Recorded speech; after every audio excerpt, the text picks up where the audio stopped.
Imágenes del espacio. La contaminación del aire en China, que se distingue por el color rojo, bajó notablemente entre diciembre y marzo. Cielo azul en vez de denso smog.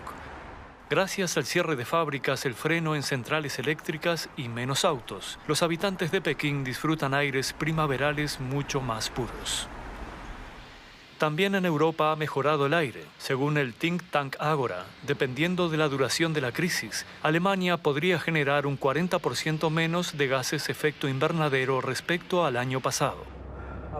También respiran los centros turísticos. En Venecia, en donde unos 20 millones de turistas transitan al año, domina la calma. El agua en los canales, habitualmente turbia por el tráfico de numerosos botes, se ha vuelto más transparente. Los aviones son responsables de un 7% de las emisiones efecto invernadero. El negocio floreciente se ha detenido. Prácticamente ya no hay vuelos internacionales. La alemana Lufthansa, por ejemplo, canceló un 90% de sus vuelos de larga distancia. En Chicago los coyotes se pasean por las calles. En Gales, hace unos días las cabritas salieron a merodear en este pueblito. La manada fue atraída por la falta de personas y turistas debido a las medidas de cuarentena. Y en Sudáfrica, mientras sus residentes permanecen encerrados, los pingüinos recorren las calles libremente. En otros lugares, las tortugas también han tenido un respiro. Por primera vez en muchos años han podido anidar tranquilas. En Tailandia, por ejemplo, se registró un número récord de tortugas marinas, mientras las playas turísticas, que son más populares, permanecen cerradas. Según el director del Centro Biológico Marino, desde noviembre han encontrado 11 nidos, el número más alto en 20 años.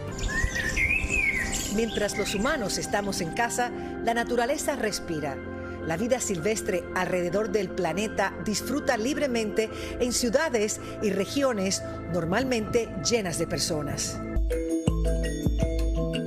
Por primera vez en varias décadas, en la ciudad de Jalandhar, en la India, se pueden apreciar a lo lejos las majestuosas montañas del Himalaya, que están localizadas a más de 120 millas de distancia. Y la semana pasada en la capital, Nueva Delhi, el cielo pasó de estar severamente contaminado y oscuro a tener un color azul y despejado. En Estados Unidos, el cambio fue casi de inmediato. Hace 2 semanas, la ciudad de Los Ángeles, que cuenta con casi 4 millones de habitantes y más de 6 millones de autos, registró el aire más limpio de todo el planeta. En definitiva, con el humano en aislamiento obligatorio, la naturaleza poco a poco está empezando a recuperar lo que es suyo. Y nosotros empezamos a darnos cuenta de la importancia de reducir la contaminación en el planeta y de cómo un virus nos hace replantear un montón de ideas que creíamos imposibles.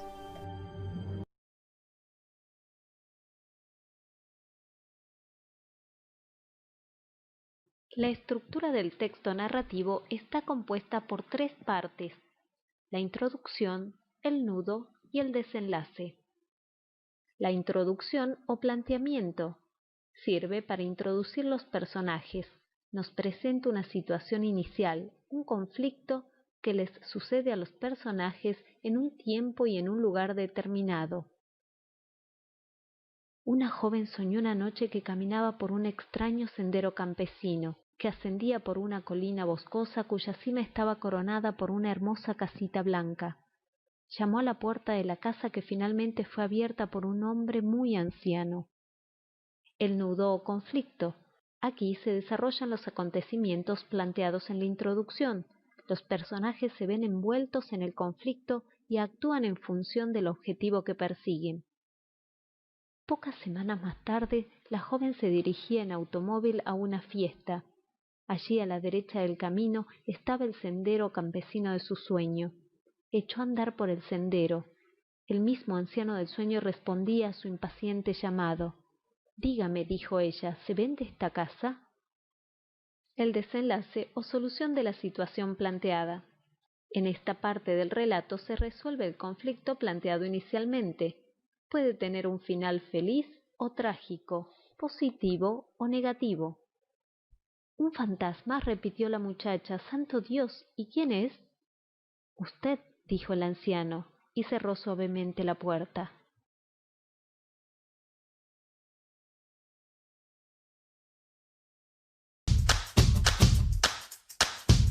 ¿Qué es?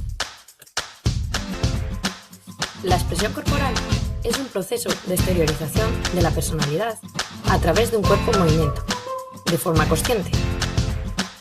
¿Y para qué sirve? Sirve principalmente para tres cosas: para comunicarnos de forma no verbal, para conocernos a nosotros mismos y para conocer el potencial que tiene nuestro cuerpo y nuestras acciones. ¿Por qué es importante trabajarla? En primer lugar, porque mediante los gestos expresamos nuestras emociones. Y en segundo lugar, porque favorecemos nuestro desarrollo psicomotor. Y con ello conseguimos desarrollar nuestra creatividad, una mejor relación espacio-tiempo, controlar mejor nuestro cuerpo, sentirnos bien, mejor, y mejorar nuestras habilidades sociales.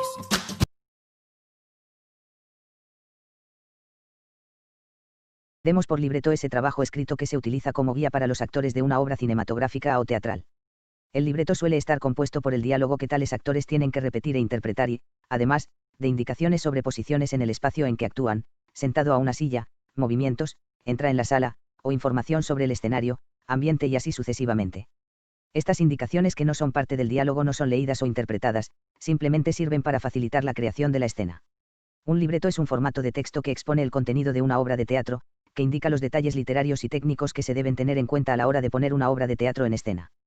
Un guión para obra teatral contiene, en cuanto a lo literario, los diálogos y discursos de los personajes intervinientes, y en cuanto a los aspectos técnicos, describe los detalles, las acotaciones, la escenografía, el vestuario, el sonido, entre otros. Por lo general, las formas o estructuras de los libretos son similares. Se dividen en actos o escenas en las que se producen una serie de eventos o diálogos relacionados. Cada escena aclara, en la medida de lo posible, la ubicación de cada carácter, el entorno en el que se encuentran y otros datos, y luego pasa al diálogo real entre los diferentes personajes de la obra. Este diálogo se escribe aclarando el nombre de cada persona que habla o interactúa con otros. En los libretos se deben marcar tanto las palabras como los sonidos e incluso los silencios para que los actores puedan saber cuándo hablar y cuándo permanecer en silencio.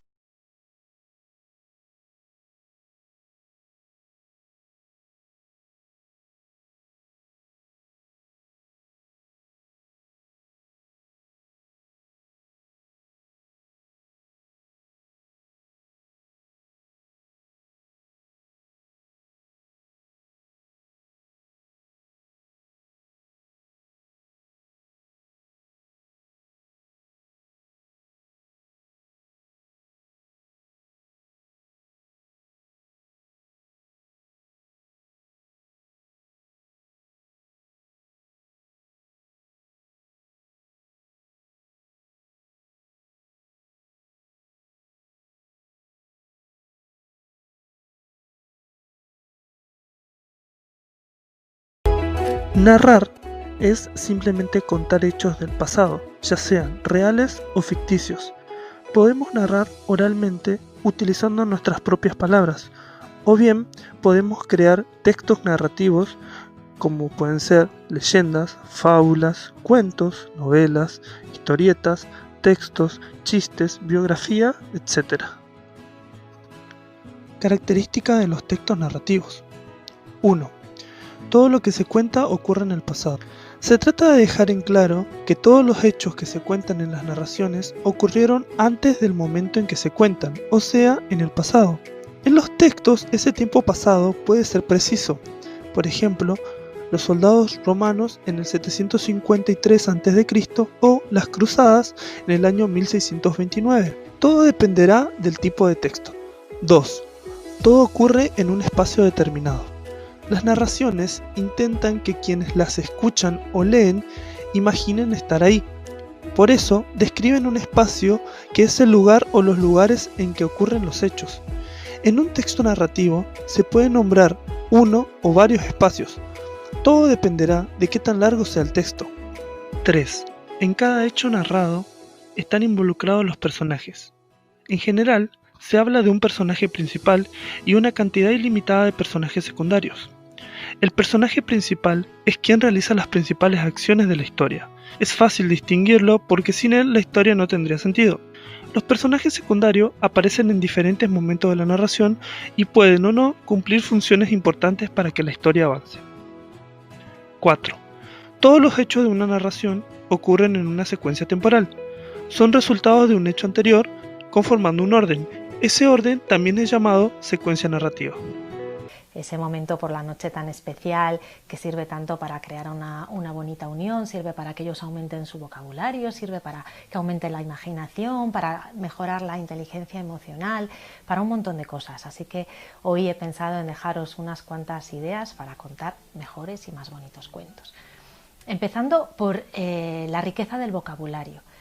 Es importante ir añadiendo palabras poco a poco, ¿no? Si escogemos un vocabulario demasiado rico, pues indudablemente el niño acabará distrayéndose y perdiendo el hilo de la historia, pero tampoco lo bajemos demasiado, ¿no? Iremos aportando esas nuevas palabras que van enriqueciendo su vocabulario y hacer así que puedan expresarse mejor y puedan contarnos mejor sus propias ideas.